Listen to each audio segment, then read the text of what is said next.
Hello दोस्तों, मैं आपका दोस्त अरुण और आप लोग देख रहे हैं ट्रैवल विद अरुण। आज मैं आप लोगों से डिस्कस करने जा रहा हूं कनाडा के टूरिस्ट वीज़ा के बारे में, जिनका नाम है मोहम्मद आसिफ, जो कि कोलकाता वेस्ट बंगाल के रहने वाले हैं। एक्चुअली वो मेरे साथ मार्च 2023 से टच में है। मतलब उनका स्टार्टिंग में मैंने वीज़ा करवाया था न्यूजीलैंड का। उसके बाद न्यूजीलैंड का आने के बाद ही मैंने 5-6 दिन के अंदर अंदर ऑस्ट्रेलिया अप्लाई कर दिया था। ऑस्ट्रेलिया वीज़ा भी आ गया था। उसके बाद वो ऑस्ट्रेलिया जुलाई 2023 में घूमने के लिए चले गए थे। जुलाई 2023 में घूमने के लिए चले गए थे। उसके बाद वो सितंबर 2023 में वापस आते हैं, 2 महीने लगा के अप्रॉक्स वहाँ पे इंडिया वापस आते हैं। देन आकर उनके, क्योंकि 2 महीने वहाँ पे थे, अकाउंट उनका मेंटेन नहीं था, लेकिन फिर भी बैलेंस उनके अकाउंट में जब वो ऑस्ट्रेलिया गए थे जुलाई में, तब उन्होंने निकाल लिया था। बाद में फिर उन्होंने डलवा दिया था। अप्रॉक्स दोबारा से उन्होंने 6 लाख कर दिए थे अकाउंट में, है ना। तो इंडिया आते उनका हमने यूके अप्लाई कर दिया। यूके का वीज़ा लेके हमने साथ में जर्मनी वीजा अप्लाई कर दिया। इवन उन्होंने ट्रैवल नहीं करा, यूके भी नहीं ट्रैवल करा, जर्मनी भी अभी अभी भी ट्रैवल नहीं करा। जर्मनी का वीजा एक्सपायर भी होगा, आप देख भी लेना, मैंने यूट्यूब के ऊपर उनके दोनों वीजा की फोटो भी डाली हुई है ना। तो वो दोनों वीजा उनके एक्सपायर हो गए। उसका यूके वाला, सॉरी, अभी पड़ा है वीजा, लेकिन जर्मनी एक्सपायर हो गया, ट्रैवल नहीं करा था उन्होंने। उसके बाद उन्होंने अभी दोबारा उन्होंने जाना था दिसंबर में ऑस्ट्रेलिया ही, क्योंकि 3 ईयर का वीजा था उनके पास, मल्टीपल, है ना। तो मैंने उनका क्या करा, कनाडा का वीज़ा अप्लाई कर दिया और उनके अकाउंट में पैसे थे अप्रॉक्स 9,500 कैड, मतलब इंडिया के अप्रॉक्स 7-7 साढ़े 7 लाख रुपए बन गए। इतना उनके अकाउंट में बैलेंस था। मैंने कनाडा का वीज़ा, टूरिस्ट वीज़ा अप्लाई कर दिया उनका। तो 5 दिसंबर को उनका बायोमेट्रिक का लेटर आया था और 12 दिसंबर को उनके बायोमेट्रिक हुए थे कोलकाता में। तो उनकी 18 दिसंबर की फ्लाइट थी ऑस्ट्रेलिया के लिए। तो 12 को उन्होंने बायोमेट्रिक दिया, 18 को अपना वो ऑस्ट्रेलिया चले गए। चलो जी, अप्रॉक्स 1 मंथ बाद मुझे उनके आईडी पे जीसी की मैंने ओपन करा, तो वहाँ पे एक लेटर आता है भी अपना पासपोर्ट सबमिट कर दीजिए। तो उसके बाद और सबसे बड़ी बात ये है भी, इंडिया में हमें अपॉइंटमेंट, इंडिया में भी जरूरत नहीं है हमें अपॉइंटमेंट लेने की, अगर हमारे पास पीपीआर आती है तो। अदरवाइज हम कोरियर सर्विस ले सकते हैं। लेकिन ऑस्ट्रेलिया में मैंने उनको डायरेक्ट मैंने 2 लेटर भेजा उनको उनको वीएफएस का एड्रेस बताया। देन वहाँ पे जाकर उन्होंने अपना पासपोर्ट सबमिट करवा दिया और उनका अभी उनका कनाडा का मतलब जब तक उनकी पासपोर्ट की वैलिडिटी थी, अप्रॉक्स 2029 तक उनकी पासपोर्ट की वैलिडिटी है, तो तब तक उनका कनाडा का वीज़ा भी लग के आ गया। तो अगर उनकी प्रोफाइल की बात करूँ, नॉर्मल सी प्रोफाइल थी। ट्रैवल हिस्ट्री सिर्फ ऑस्ट्रेलिया की थी, न्यूजीलैंड नहीं गए वो, ठीक है। और उसके अलावा उनके एशिया कंट्रीज़ की थोड़ी बहुत और ट्रैवल हिस्ट्री थी, कोई ज़्यादा ट्रैवल हिस्ट्री नहीं थी। अकाउंट में फ़ंड भी 7-7.5 लाख थे कनाडा के लिए, ठीक है। और उसके अलावा नॉन टैक्सेबल, उनका पहला वाला नॉन टैक्सेबल आईटीआर था। एक वाला आईटीआर में जब मैंने ऑस्ट्रेलिया वीज़ा अप्लाई करना था, न्यूजीलैंड वीज़ा अप्लाई करना था, तब मैंने उनसे टैक्स भरवाया था, क्योंकि मार्च की बात है। तो बाद में अप्रैल में मैंने उनका ऑस्ट्रेलिया वीज़ा अप्लाई करा था। तो मतलब मार्च में मेरे साथ टच में आए थे, तो मैंने अप्रैल में उनके न्यूजीलैंड का और ऑस्ट्रेलिया दोनों वीज़ा अप्लाई करे थे। तो तब मैंने उनको बोल के अप्रॉक्स 15 से 20 हज़ार उनका टैक्स पे करवाया था आईटीआर में, ना। एक आईटीआर में टैक्स पे करवाया था, पहले वाली आईटीआर में टैक्स नहीं पे करते थे वो, ठीक है। तो 15-20 हज़ार टैक्स पे भरने के बाद उनको देख लो आप, UK, Germany, Canada, Australia, New Zealand, मतलब जो बड़ी कंट्रीज़ हैं जिनके लोगों के ड्रीम होते भी हमने वहाँ पे जाना है, तो उनको सब कंट्रीज़ के वीज़ा मिल गया, है ना। बाकी मैं साथ में उनकी वीडियो भी अटैच कर रहा हूँ, आप वो भी देख लेना, उनका एक्सपीरियंस कैसा है कैसा नहीं है ना। उनके मुंह से भी आप सुन लेना कैसा है कैसा नहीं। तो बाकी अगर आप लोगों को कोई वीज़ा अप्लाई करना है ना, तो बहुत इजी सा प्रोसेस है, कोई ज़्यादा डिफिकल्ट नहीं है, कोई ज़्यादा डॉक्यूमेंटेशन नहीं चाहिए।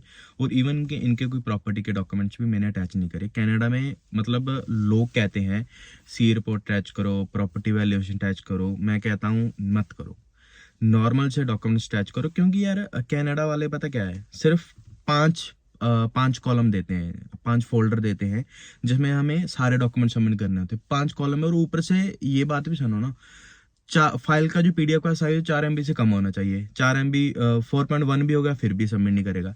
तो 4 MB में हम क्या क्या ही सबमिट कर देंगे। तो इसलिए अननेसेसरी डॉक्यूमेंट्स ना करें सबमिट। अपना पासपोर्ट करें, अपना आधार कार्ड करें, अपना ट्रैवल हिस्ट्री है तो पूरा पासपोर्ट वो सबमिट करें, अपना आईटीआर सबमिट करें, अपना बिजनेस प्रूफ सबमिट करें, आपका 4 महीने का बैंक स्टेटमेंट सबमिट करें, करंट है तो करंट भी साथ में करें, सेविंग है तो सेविंग तो ऑब्वियसली करना ही पड़ेगा, एफडी है तो एफडी साथ में करें, म्यूचुअल फंड है तो म्यूचुअल फंड साथ में करें, ठीक है। और उसके अलावा आपका शादीशुदा है तो मैरिज सर्टिफिकेट सबमिट करो, बच्चे हैं तो बच्चों का बर्थ सर्टिफिकेट सबमिट करो, अगर अनमैरिड है तो कोई इशू नहीं, अनमैरिड है तो साथ में अपने मम्मी पापा का आधार कार्ड, जहाँ कोई उनका पासपोर्ट होता है पासपोर्ट उनका सबमिट कर दो, ठीक है। कोई फालतू के अननेसेसरी डॉक्यूमेंट सबमिट करने की जरूरत नहीं है। तो लोग यही कहते हैं सी एयरपोर्ट कर दो जी, प्रॉपर्टी वैल्यूएशन कर दो, ऐसा कुछ भी करने की जरूरत नहीं है। नॉर्मल सी प्रोफाइल रखोगे ना तो वीज़ा के ज़्यादा चांसेस है। अगर ज़्यादा ये डॉक्यूमेंट भी घुसा दो, वो भी घुसा दो, अच्छे से ब्रीफली भाई ट्रैवल प्लान बनाने लग गए, उसको डार्क कर दिया जी हमने, रेड कर दिया, येलो कर दिया, अलग अलग कॉलम है वो दे दिया, उस तरीके से मत करिए। मतलब सिंपल सोबर से प्रोफाइल बनाकर लगाएं, क्योंकि जो हमने येलो कर दिया, रेड कर दिया, जो ट्रैवल प्लान में मैंने ज़्यादातर देखे हैं लोगों के, ठीक है, ट्रैवल एजेंसी वालों के ज़्यादातर देखे हैं मैंने, तो यार उसमें ये लगता है भी हाँ यार बंदे ने किसी से बनवाया है ना। हमेशा मतलब वीज़ा अफसर को ये फील करवाना चाहिए हमें भी, हमने ये सारी चीज़ जो डॉक्यूमेंट्स हमने बना कर दिया आपको, कवर लेटर, ट्रैवल प्लान, या होटल बुकिंग लगा लो, ये सब कुछ हमने खुद अपने हाथों से बनाया है। मतलब हमें सब पता है भी कैसे बनाते हैं, हमने किसी की हेल्प नहीं ली इसमें। लोग मैंने यात्रा, मैं खुद भी 2019 की बात है, मैंने खुद ने किसी से कनाडा का वीज़ा अप्लाई करवाया था, तब मेरी रिफ्यूज़ल आ गई थी, 2019 की बात है। तो तब मैंने किसी एजेंट से करवाया था क्योंकि नहीं नॉलेज थी, तब मैं सिर्फ थाईलैंड घूमा था जुलाई 2019 में ना, तब सिर्फ थाईलैंड ट्रैवल करा था। उसके बाद मैंने पटियाला से हैं, काफ़ी बड़ी फर्म है उनके, काफ़ी जगह ऑफिस हैं, नाम तो मैंने अब क्यों लेना, ठीक है। तो मैंने वहाँ से करवाया। तो भाई मेरी फ़ाइल में, मैं अपनी मम्मी के साथ वीज़ा अप्लाई करा था मैंने, तो मेरी फ़ाइल में पहली बात तो किसी के ऑस्ट्रेलिया का डॉक्यूमेंट को साथ दिए, वो तो चलो वीएफएस जब मैं जा रहा था जलंधर, मेरी अपॉइंटमेंट थी, तो मैंने तब देख लिया थोड़ा बहुत, ठीक है भी यार, पढ़ रहा था डॉक्यूमेंट, देख रहा था कैसे नहीं है ना। तो ऑस्ट्रेलिया के डॉक्यूमेंट किसी के घुसा दिया, दैन वहाँ के उनके जलंधर के ऑफिस में गया, तो वहाँ पर मैंने करा ये क्या बात है ये वो ना। तो मतलब, और सबसे बड़ी बात ये देखो, अकाउंट में मेरे तब थे अप्रॉक्स 5-6 लाख दिखाए थे, सिर्फ 2,30,000 की ITR थी मेरी, है ना, 2019 की बात है। तो मतलब कुछ भी नहीं था, नॉर्मल वीज़ा रिफ्यूज़ल आनी बनती थी। अगर मैं आज के टाइम पे देखूँ भी हाँ यार, जब खुद को समझ आने लगी भी क्या है क्या नहीं है, तो मेरी रिफ्यूज़ल आनी बनती थी। लेकिन वही बात है भी, उनको तो अपने पैसे का मतलब था, उन्होंने अपने पैसे लिए। आज के टाइम अगर मेरे पास कोई ऐसा बंदा है, मैं सीधे पे मुंह पे मना कर दूंगा, भाई ऐसे नहीं होगा वीज़ा अप्लाई, आप ऐसे करके ऐसे कर लो। लेकिन उनको सिर्फ अपने पैसों तक मतलब था। और सबसे बड़ी बात, होटल जो मेरे उसमें करे ना, JW मैरियट, हिल्टन, मतलब नोवोटेल, बड़े बड़े होटल कर दिए, जिनका मतलब 10 दिन का हमने ट्रिप दिखाया था, 10 दिन के अंदर 2 लाख तो अप्रॉक्स होटल के ही जा रहे थे, मेरा और मम्मी का खर्चा अप्रॉक्स 2 लाख रुपए होटल के जा रहे थे। मतलब यार क्या ही बात बनती है 2 लाख रुपए, है ना। अकाउंट में हमने फंड दिखाया था टोटल 8 लाख रुपए, जिसमें से 2 लाख हमारे होटल में जा रहे थे, उसके अलावा टिकट का भी 2.5 से 3 लाख खर्चा था, 5 लाख यहाँ हो गए, वहाँ पे खाते पीते भी सब कुछ करते। तो मतलब इंडिया आने के लिए हमारे पास कोई पैसा नहीं बचता सीधे। मतलब ये बात है, आप समझ रहे हो क्या कहना चाहता हूँ, ये करती ऐसे हैं ट्रैवल एजेंट, जो बड़े बड़े ऑफिस खोल के बैठे ना, बड़े बड़े होटल कर देंगे, पता नहीं क्या ही। यार जो बंदा सोलो ट्रैवलिंग करने जा रहा है, मान लो मैं आप जाता हूँ कहीं पे भी, अब मैं घूमता रहता हूँ, ठीक है, तो मैं कहीं पे भी जाता हूँ, मैं सिर्फ हमेशा अपने लिए हॉस्टल ही बुक करता हूँ। भाई सोलो ट्रैवलर हूँ, अकेला रहूँगा तो हॉस्टल में हूँ, मैं होटल के पैसे क्यों पे करूँ। हॉस्टल में मेरा खर्चा आएगा 1500 रुपये पर नाइट, होटल में आएगा मेरा 4000 रुपये पर नाइट, क्यों फालतू के क्यों करूँ, है ना। जब मैं सिंगल हूँ तो हॉस्टल ही प्रेफर करना चाहिए बंदे को, ठीक है, होटल के चक्करों में नहीं पड़ना चाहिए। अगर आप भी अपनी फाइल लगा रहे हैं तो अपना हॉस्टल ही करा करें, होटल के चक्करों में मत पड़ा करें। अगर आप सिंगल जा रहे हैं, अगर आप अपनी वाइफ के साथ जा रहे हैं, देन होटल आप कर सकते हैं। तो बाकी अगर आपका कोई भी डाउट हो, मेरे से आप इंस्टाग्राम पे मैसेज कर सकते हैं, मेरे से आप कॉल पे बात कर सकते हैं। बाकी बने रहिए ट्रैवल विद अरुण के साथ, मिलते हैं अगली वीडियो में, तब तक के लिए बाय बाय। हाय फ्रेंड, मेरा नाम मोहम्मद आसिफ है, मैं कोलकाता का रहने वाला हूँ। अभी मैं सिडनी में हूँ, ये दूसरा ट्रिप सिडनी है मेरा। इससे पहले मैं जुलाई में सिडनी आया था, फिर रिटर्न चला गया था इंडिया, दोबारा आया।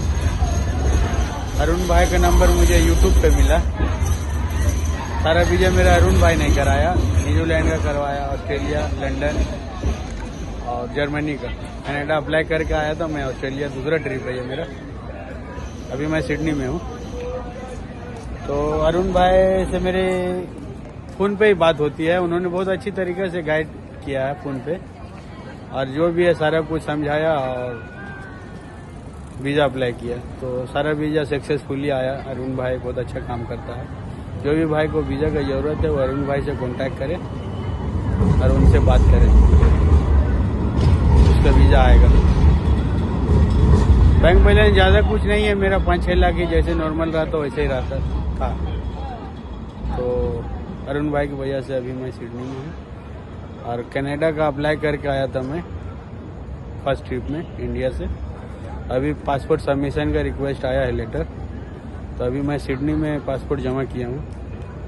अभी हफ्ता दिन के अंदर मेरा आ जाएगा एड्रेस पे ऑस्ट्रेलिया में, कनाडा का वीज़ा लग के। तो जो भी भाई को वीज़ा का ज़रूरत है वो अरुण भाई से कांटेक्ट करें। बहुत बढ़िया आदमी है अरुण भाई, थैंक यू।